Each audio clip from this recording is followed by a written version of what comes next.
Global fitness അക്കാദമിയിലേക്ക് എല്ലാവരെയും സ്വാഗതം ചെയ്യുകയാണ്. ഇത് നമ്മുടെ 4ാമത്തെ ദിവസമാണ്. ഇപ്പം നമ്മൾ 3 ദിവസം നല്ല രീതിയിൽ എക്സസൈസ് ചെയ്തു, ഒരു കുടുംബത്തെ പോലെ നല്ല എൻജോയ് ചെയ്ത് പലരും എക്സസൈസ് ചെയ്തു. ഇപ്പം ഇന്ന് കുറേയൊക്കെ ആത്മവിശ്വാസം പലർക്കും വർദ്ധിച്ചിട്ടുണ്ടാകും. കാരണം ആദ്യത്തെ ദിവസം കൈയും കാലും തീരെ പൊന്താത്ത ആളുകൾക്കൊക്കെ ഇന്ന് എന്ത് ചെയ്യും, അത്യാവശ്യം കാലൊക്കെ നല്ല രീതിയിൽ പൊന്തിക്കാൻ പറ്റുന്നുണ്ടായിരിക്കാം. പിന്നെ കൈയും കാലൊക്കെ കുറേശ്ശൊക്കെ ഒരു അഴവ് വന്നിട്ടുണ്ടായിരിക്കാം, കുറേ ചെറിയ മാറ്റം വന്നിട്ടുണ്ടായിരിക്കാം. എന്നിരുന്നാലും കൃത്യമായി ചെയ്ത ആളുകൾക്ക്, കൂടുതൽ തടിയുള്ള ആളുകൾക്കാണെങ്കിൽ എന്തായാലും ശരീരത്തിൽ ചില ഭാഗങ്ങൾ നല്ല വേദന ഉണ്ടായിരിക്കും. പ്രത്യേകിച്ച് കാലിൻ്റെ തൊടൻ്റെ മസിൽസിന്, കൈയിൻ്റെ പല മസിൽസും നല്ല വേദന ഉണ്ടായിരിക്കാം. ഇരിക്കുമ്പോഴൊക്കെ നല്ല വേദന വരും. അത് ചിലപ്പോൾ നടക്കുമ്പോൾ ചില വേദന ഒരു സ്വാഭാവികമാണ് എന്ന് എല്ലാ ക്ലാസ്സിലും പറയാറുണ്ട്. സ്വാഭാവികമാണ്. അതൊരു 6-7 ദിവസം കഴിഞ്ഞാൽ അത് പിന്നെ ഒരിക്കലും വേദന വരില്ല. അതൊക്കെ എല്ലാ ദിവസവും പറയാറുണ്ട്. അപ്പോൾ ഇന്നത്തെ ക്ലാസ്സിലും തന്നെ ചില ആളുകൾക്ക് ക്ലാസ് മിസ്സായി കാണുന്നുണ്ട്. ഒരു കാര്യം പറയാം, കണ്ടിന്യൂസ്ലി ക്ലാസ്സിൽ പങ്കെടുക്കേണ്ടതുണ്ട്. എന്നാലേ നിങ്ങൾ കൃത്യമായിട്ട് റിസൾട്ട് വരുള്ളൂ. അതിനു വേണ്ടി നമ്മൾ സമയത്തിൽ പങ്കെടുക്കേണ്ടത് നിർബന്ധമാണ്. വെറുതെ ഇപ്പം ഞാൻ ഡാറ്റ നോക്കിയ സമയത്ത് 3 ദിവസം നോക്കിയ സമയത്ത് തന്നെ ചില ആളുകളൊക്കെ ചില ദിവസം സ്കിപ്പ് ചെയ്ത് കാണുന്നുണ്ട്. അങ്ങനത്തെ ആളുകൾ ഏറ്റവും പെട്ടെന്ന് മാറി നിൽക്കുന്നത് നല്ലത്. അവർക്ക് പറ്റിയ പരിപാടിയല്ല ഇത്. അങ്ങനെ നിങ്ങൾ തുറന്നു പറയാം. ഇത് കൺസിസ്റ്റൻ്റായി ചെയ്യുന്ന ആളുകൾക്കുള്ള റിസൾട്ട് കിട്ടുക. നിങ്ങൾക്ക് വെയിറ്റ് ലോസ് വേണോ, കൺസിസ്റ്റൻ്റ് എക്സസൈസ് ചെയ്യണം. ഞാൻ പറഞ്ഞ കൺസിസ്റ്റൻ്റ് ആഴ്ചയിൽ 5 ദിവസം ചെയ്താൽ മതി, ഒക്കെ ഇടയ്ക്ക് പറയാറുണ്ട്. അത് അതേപോലെ തന്നെ മതി. അപ്പോൾ എന്ത് ചെയ്യുക, മടുപ്പ് കൂടാതെ എക്സസൈസ് ചെയ്യേണ്ടതുണ്ട്. അപ്പോൾ വരുന്ന ആളുകൾ സ്ഥിരമായിട്ട് വരിക, അല്ലാത്ത ആളുകൾ മാറി നോ പ്രോബ്ലം. ഒരാളാണെങ്കിൽ ഇപ്പോൾ കൃത്യം നമുക്ക് ക്ലാസ് കൃത്യം പഠിപ്പിച്ചു കൊടുക്കും. നമ്മുടെ രീതികൾ അങ്ങനെയാണ്. അപ്പോൾ കൺസിസ്റ്റൻസി ഇല്ല എന്നുണ്ടെങ്കിൽ ഇതിന് റിസൾട്ട് കിട്ടൂല. വളരെ പ്രധാനപ്പെട്ട പോയിൻ്റാണ്. സ്ഥിരമായിട്ട് ചെയ്തിട്ടില്ല എന്നെങ്കിൽ ഇതിന് റിസൾട്ട് കിട്ടാൻ പോകുന്നില്ല. ചിലർ ഒരു ദിവസം ചെയ്യും, 2 ദിവസം ചെയ്യില്ല, 3 ദിവസം ചെയ്യും. അങ്ങനത്തെ ആളുകളൊക്കെയാണ് മാറിയെന്നൊക്കെ ഏറ്റവും ബെറ്റർ. ഇപ്പം ഞാൻ പറഞ്ഞു. ഓക്കെ. പിന്നെ ബോഡി പെയിൻ പറഞ്ഞു. ഓക്കെ. അപ്പോൾ നമ്മൾ കഴിഞ്ഞ ക്ലാസ്സുകളൊക്കെ നമ്മൾ പറഞ്ഞ കാര്യങ്ങൾ തന്നെ മെൻറ്ററിങ് പറഞ്ഞ കാര്യങ്ങൾ എന്താണ്? ശരീരം കൊടുക്കാൻ വളരെ പ്രധാനപ്പെട്ട ഭക്ഷണം നിയന്ത്രിക്കണം, പിന്നെ വ്യായാമം ചെയ്യേണ്ടതുണ്ട്, പിന്നെ വെള്ളം കുടിക്കണം എന്ന് പറഞ്ഞു. പിന്നെ അവസാന പോയിന്റ് ആയിരുന്നു ആകാംക്ഷ, ടെൻഷൻസ്, ആങ്സൈറ്റി. അത് ചില ആളുകൾക്കെങ്കിൽ ടെൻഷൻസ് കൂടുതലായിരിക്കും. അതൊന്ന് ചിലപ്പോൾ കുടുംബത്തിൻ്റെ സാഹചര്യങ്ങളിലുള്ള പ്രശ്നങ്ങളായിരിക്കാം. ചിലപ്പോൾ ഭർത്തൃബന്ധത്തിലെ തകരാറുകളായിരിക്കാം. ചിലപ്പോൾ മക്കളെ കൊണ്ടുള്ള പ്രശ്നങ്ങളായിരിക്കാം. ചിലപ്പോൾ വീട്ടിലെ അമ്മയമ്മ അങ്ങനത്തെ ആ ഒരു സാഹചര്യം കൊണ്ടുള്ള പ്രശ്നങ്ങളായിരിക്കാം. ചില ആളുകൾക്കെങ്കിലും വെറുതെ ടെൻഷൻ ആളുകളുണ്ട്. വെറുതെ ടെൻഷനാവും. ഇങ്ങനത്തെ സംഭവം. ഈ ടെൻഷൻ്റെ പ്രത്യേകത, ടെൻഷൻ കൂടുതലുണ്ടെങ്കിൽ നമുക്ക് ഓട്ടോമാറ്റിക്കലി തടി കൂടും. ശ്രദ്ധിക്കുക കേട്ടോ. അപ്പോൾ നിങ്ങൾ കൂടുതൽ ടെൻഷൻ അനുഭവപ്പെടുന്നുണ്ടെങ്കിൽ തടി കൂടും. കാരണം ടെൻഷൻ വന്നു കഴിഞ്ഞാൽ അത് നിങ്ങളെ ഉറക്കത്തിൻ്റെ പാറ്റേണിനെ ബാധിക്കും. അപ്പോൾ ടെൻഷൻ വന്നു കഴിഞ്ഞാൽ ഉറക്കം മിസ് വരും. ഈ ടെൻഷനും ഉറക്കം മിസ് വന്നു കഴിഞ്ഞാൽ ശരീരത്തിലെ കോർട്ടിസോൾ ഹോർമോൺ ഉണ്ട്, ശരീരഭാരം കൂട്ടുന്നതുമായി ബന്ധപ്പെട്ട ഹോർമോൺ. ആ ഹോർമോണിൽ അസന്തുലിതാവസ്ഥ വരികയും ഘട്ടമായിട്ട് പെട്ടെന്ന് എന്ത് ചെയ്യുക, പൊണ്ണത്തടിയിലേക്ക് മാറും. അപ്പോൾ നമ്മൾ കമ്പനി ചില ആളുകൾ പറയാറുണ്ട്, സാർ ഞാൻ ഭക്ഷണം തീരെ കഴിക്കാറില്ല, വ്യായാമം ഞാൻ സാറ് പറയുന്ന പോലെ ചെയ്യാറുണ്ട്, പക്ഷേ ഞാൻ വെയിറ്റ് കുറയുന്നില്ല. ഇതിനൊരു പ്രധാന കാരണം ഇവർ കൂടുതൽ ടെൻഷൻ, മനസ്സ് അസ്വസ്ഥരായ ആളുകളുണ്ട്. ടെൻഷൻ അല്ലെങ്കിൽ എന്ത് ചെയ്യുക, ഈ ടെൻഷൻ കാരണം ഉറക്കം നഷ്ടപ്പെടുന്ന ആളുകളുണ്ട്. അപ്പോൾ ഇങ്ങനത്തെ ആളുകൾ ചെയ്യേണ്ടത്, ഓവർ ടെൻഷൻ നിങ്ങൾക്ക് ഫീൽ ചെയ്യുകയാണെങ്കിൽ, ഇപ്പോൾ ഇത് പറഞ്ഞത് ഇപ്പോൾ മനുഷ്യന് ഏത് മനുഷ്യനാണെങ്കിലും ടെൻഷൻ വരാം, ചില സാഹചര്യങ്ങൾ വരാം, ചില ദൈവത്തിൻ്റെ ചില വിധികളിലൊക്കെ ചിലപ്പോൾ വലിയ ടെൻഷൻസ് വരാം. അപ്പോൾ അങ്ങനെ കൂടുതൽ ടെൻഷൻ നിങ്ങൾക്ക് അനുഭവപ്പെടുകയാണെങ്കിൽ നിർബന്ധമായിട്ടും ഡോക്ടറെ കാണാൻ മടിക്കരുത്. അതായത് മാനസിക രോഗ വിദഗ്ധനല്ല കാണേണ്ടത്. നിങ്ങളെ സാധാ കാണാൻ പോകുന്ന ഒരു MBBS ഡോക്ടർ, പനിക്കും ജലദോഷത്തിനും പോകുന്ന ഡോക്ടറെ കണ്ടാൽ മതി. അവർക്ക് പറഞ്ഞാൽ കാര്യം മനസ്സിലാവും. അപ്പോൾ കൂടുതൽ നമുക്ക് സഹിക്കാൻ പറ്റാത്തതിലധികം ടെൻഷൻ ഫീൽ തോന്നിക്കഴിഞ്ഞാൽ ഉടനെ എന്ത് ചെയ്യുക, ഡോക്ടറെ കാണാൻ പോകുമ്പോൾ എല്ലാവരും പറഞ്ഞു പോയപ്പോൾ വിചാരിക്കും നമുക്ക് മനസ്സിലൊക്കെ ഉണ്ട് വിചാരിച്ച ആളുകൾക്കെങ്കിലും നമുക്ക് എന്ത് ചെയ്യുക, പറ്റുന്നതിൻ്റെ ഭാര്യയുടെ വർത്തമാനം മാത്രം പറയുക. എന്നിട്ട് വേറെ ആരും പറയാത്ത രീതിയിൽ എന്ത് ചെയ്യുക, ഒരു ഡോക്ടറെ കാണുക, ഡോക്ടറോട് കാര്യങ്ങൾ പറഞ്ഞ് ഡോക്ടർ ചെറിയ ഡോസ് തരും, ചില റിലാക്സേഷൻ ഗുളികകളുണ്ട്, അത് വാങ്ങിക്കഴിച്ച് 2 ആഴ്ച കൊണ്ട് മാറാവുന്നുള്ളൂ. അത് ഒന്ന്. പിന്നെ അത് ഓവർ ടെൻഷൻ വരികയാണെങ്കിൽ, അതുപോലെ ഓവർ അസ്വസ്ഥത വരികയാണെങ്കിൽ, ഓവർ മാനസിക അസ്വസ്ഥത വരികയാണെങ്കിൽ, രണ്ടാമത് വേണ്ടത് നമ്മൾ സ്വയം ലൈഫിൽ നിന്ന് ഒരു സന്തോഷം കണ്ടെത്താൻ ശ്രമിക്കണം. എങ്ങനെ? നമ്മളെപ്പോഴും സന്തോഷത്തോടെ ജീവിക്കാൻ വേണ്ടി ശ്രമിക്കുക. അപ്പം നമുക്കിഷ്ടമുള്ള ഹോബി, എല്ലാ ആളുകൾക്കും ഒരു ഹോബി ഉണ്ടായിരിക്കും. നമുക്കൊരു ഇഷ്ടമുള്ള ഹോബിക്ക് വേണ്ടി ഒരു ദിവസം ഒരു അരമണിക്കൂറെങ്കിലും സമയം കണ്ടെത്തുക. ചിലപ്പോൾ അത് ഞാൻ ഇടയ്ക്ക് പറയാറുണ്ട്, ചിലപ്പോൾ എന്ത് ചെയ്യുക, ഒന്ന് പുറത്തിറങ്ങി നടക്കുക. പ്രത്യേകിച്ച് സ്ത്രീകളൊക്കെ ആണെങ്കിൽ വീട്ടിനുള്ളിൽ ഇങ്ങനെ അടങ്ങിയിരിക്കുക. മിക്ക സ്ത്രീകളും വീട്ടിലുള്ള പ്രശ്നങ്ങളൊക്കെ അതിങ്ങനെ ഒരു അസ്വസ്ഥ കൂടെ ചെയ്യുള്ളൂ. അപ്പോൾ അങ്ങനത്തെ ഒരു ജസ്റ്റ് ഒന്ന് പുറത്തിറങ്ങുക. രാവിലെ വൈകുന്നേരം കുറച്ച് സമയം പുറത്തെ ടൗണിലൂടെ അല്ലെങ്കിൽ ഗ്രാമമാണെങ്കിൽ പാടവരമ്പിലൂടെ അല്ലെങ്കിൽ തോട് വരമ്പിലൊക്കെ ജസ്റ്റ് ഒന്ന് ഇറങ്ങി നടന്ന കുറേ റിലാക്സേഷൻ കിട്ടും. അങ്ങനെ റിലാക്സേഷൻ കണ്ടെത്തുക.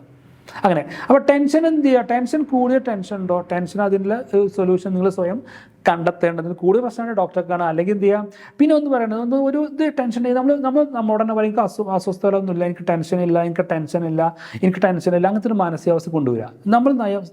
നമ്മൾ സ്വയം നമ്മളോട് പറയാം, അത് പ്രാക്ടീസ് ചെയ്യുക. എനിക്ക് ഒരു കുഴപ്പമില്ല, ഞാൻ ഹാപ്പിയാണ്, എനിക്ക് കുഴപ്പമില്ല, ഞാൻ ഹാപ്പിയാണ്, എനിക്ക് ടെൻഷൻസ് ഒന്നുമില്ല, ഞാൻ ഹാപ്പിയാണ്. അങ്ങനെ ഒരു 10-100 പ്രാവശ്യം കണ്ണടച്ച് നമ്മൾ പറഞ്ഞാൽ തന്നെ കുറേയൊക്കെ റിലാക്സേഷൻ കിട്ടും.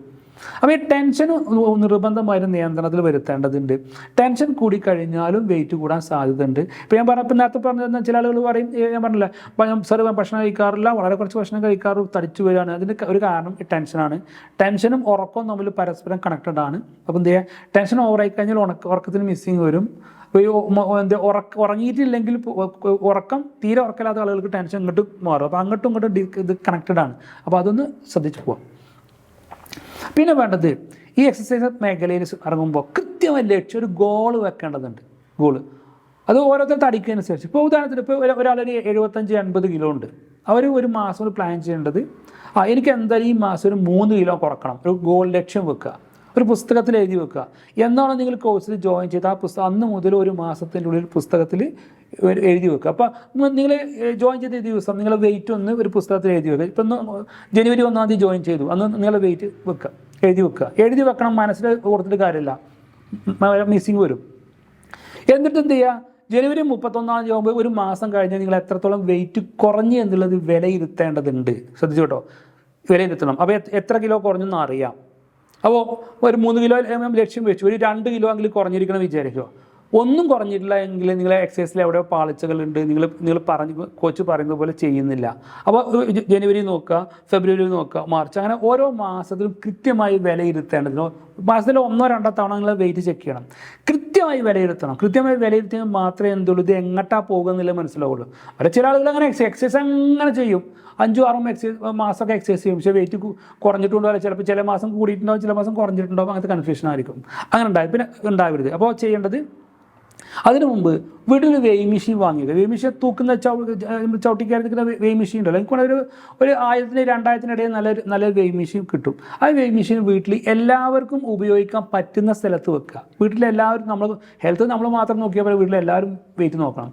എന്ത് ചെയ്യുക, എല്ലാ മാസങ്ങളും 1-2 തവണ വെയിറ്റ് നോക്കുക. അത് ഒരു പുസ്തകത്തിൽ എഴുതി വെക്കണം, മനസ്സിലല്ല, പുസ്തകത്തിൽ എഴുതി വെക്കണം.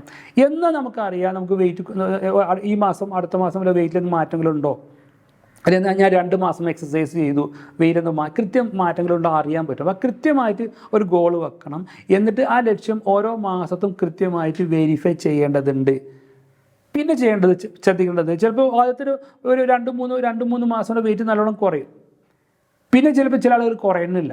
അങ്ങനത്തെ പ്രശ്നമൊക്കെ വരാം. അപ്പോൾ എന്ത് ചെയ്യുക, അപ്പോൾ ഇത് എഴുതി വെച്ചെങ്കിലുള്ളൂ വെയിറ്റ് കൂടുന്നുണ്ടോ വെയിറ്റ് കുറയുന്നുണ്ടോ എന്നുള്ള രീതിയാകുള്ളൂ. പക്ഷേ വെയിറ്റ് കുറയുന്നില്ല എന്നൊരു കൺസെപ്റ്റ് വരികയാണെങ്കിൽ ഭക്ഷണം കൺട്രോൾ ചെയ്യുക, വ്യായാമത്തിൻ്റെ തീവ്രത കൂടും. അപ്പോൾ എൻ്റെ കാര്യം പറഞ്ഞാൽ എൻ്റെ ഐഡിയൽ വെയിറ്റ് ശരിക്കുവാണെങ്കിൽ 70 കിലോ വേണ്ടത്.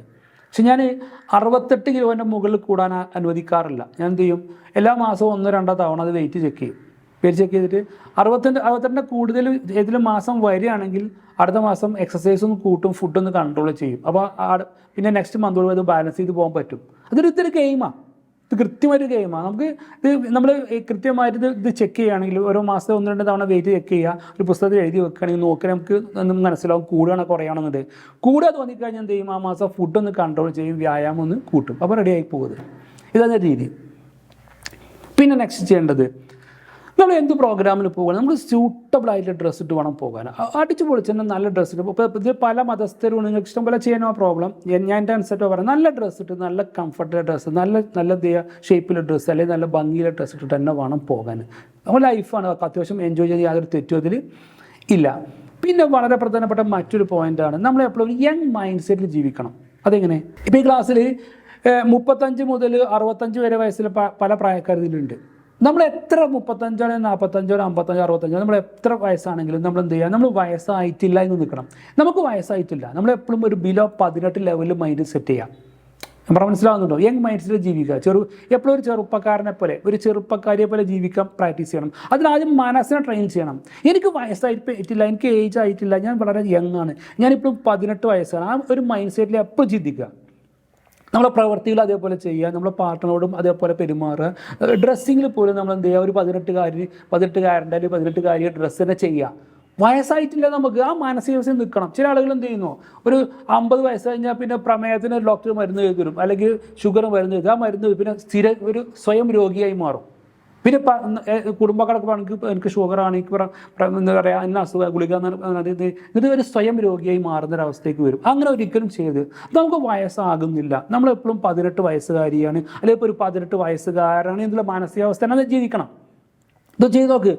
അത് ഇങ്ങനെ നിങ്ങളുടെ മനസ്സിനൊന്ന് പ്രാക്ടീസ് ചെയ്ത് കഴിഞ്ഞാൽ നിങ്ങളുടെ ശരീരം വളരെ യങ്ങായിട്ട് വരും. അത് എപ്പോഴും യങ് മൈൻഡ്, ചെറുപ്പക്കാരിയെ പോലെ, എപ്പോഴും ഒരു ചെറുപ്പക്കാരനെ പോലെ ജീവിക്കുക. നിങ്ങൾക്കൊരു 50 വയസ്സുണ്ടെങ്കിൽ പോലും എന്ത് ചെയ്യുക, ഒരു 18 വയസ്സുകാരൻ്റെ പോലെ പെരുമാറുക, അല്ലെങ്കിൽ 18 വയസ്സുകാരിയെ പോലെ പെരുമാറുക.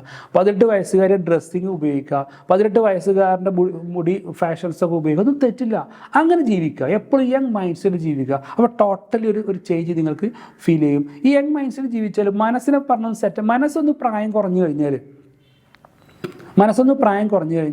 ശരീരം കുറേ ആ രീതിയിൽ പ്രതികരിക്കും. നിങ്ങളെ ആക്ഷൻസും നിങ്ങളുടെ പ്രവർത്തനങ്ങളൊക്കെ ഒരു ഉഷാറുണ്ടായിരിക്കും. ടോട്ടലി നിങ്ങൾ എനർജി നിങ്ങൾക്ക് ഫീൽ ചെയ്യും. അപ്പോൾ നമുക്ക് ഇന്ന് നേരെ ക്ലാസ്സിലേക്ക് നീങ്ങുകയാണ്. അപ്പോൾ എന്ത് ചെയ്യാം, ഞാൻ പറഞ്ഞ എല്ലാവരും ക്ലാസ് കൃത്യമായിട്ട് ഞാൻ പറയുന്ന സ്റ്റെപ്പിൽ കഴിയുന്ന അത്ര ചെയ്ത് നോക്കുക. അപ്പം ഒന്ന് 4ാമത്തെ ദിവസം എന്ത് ചെയ്യുക, കുറേ സ്റ്റെപ്പിലൊക്കെ കുറേശ്ശെ എന്ത് ചെയ്യുക, എണ്ണം കൂട്ടി വരേണ്ടതുണ്ട് കേട്ടോ. അപ്പോൾ എന്ത് ചെയ്യുക, പിന്നെ ചാടുന്ന എക്സസൈസ് ശ്രദ്ധിച്ച് ചെയ്യുക. കൂടുതൽ എന്ത് ചെയ്യുക, കൂടുതൽ വെയിറ്റുള്ള ആളുകൾ, മുട്ട് വേദനയ്ക്കുള്ള ആളുകൾ ഒന്ന് ശ്രദ്ധിച്ച് ചെയ്യുക കേട്ടോ. അപ്പോൾ ഓക്കെ, എല്ലാവരും എൻജോയ് ചെയ്യുക. അപ്പോൾ ഒന്ന് പറയാം, കൺസിസ്റ്റൻറ്റ് സ്ഥിരമായിട്ട് ക്ലാസ്സിൽ വരണം, കൺസിസ്റ്റൻറ്റ് എക്സസൈസ് ചെയ്യേണ്ടതുണ്ട്. ഓക്കെ, അപ്പോൾ നമുക്ക് നേരെ ക്ലാസ്സിലേക്ക് നീങ്ങുക.